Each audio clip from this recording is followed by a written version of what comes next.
Huge news, guys! StreamFab finally lets you save Apple TV content in 4K. I know lots of you have been complaining about this. You've got these sweet 4K monitors, but you were stuck getting 1080p files. It was kind of overwhelming, right? But check this out.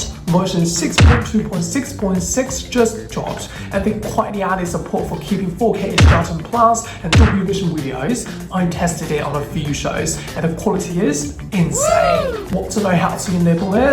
It's just 3 steps.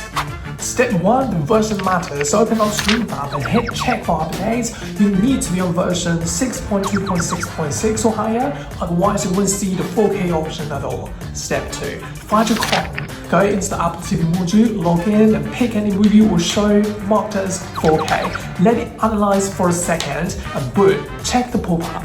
Step 3, pick your quality. This used to cap out at 1080p, but now you can tick that 4K box, choose the subtitles you want, and hit the button. Now you are getting a crisp native 4K file saved right to your drive. And just to prove it's legit, I threw the file into MediaInfo. Look at this, full 4K resolution, Dolby Vision, and even Dolby Atmos audio. It is all there. Quick heads up before you go, if you are already a StreamFab lifetime user but haven't grabbed the new product guarantee yet, you should definitely jump on it while the Black Friday sale is still alive.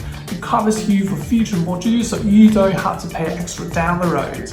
I've dropped the link to the deal in the description below, so check it out if you're interested. Bottom line, if you want to archive Apple TV shows forever in true 4K, StreamFab is the way to go. Go update and try it out.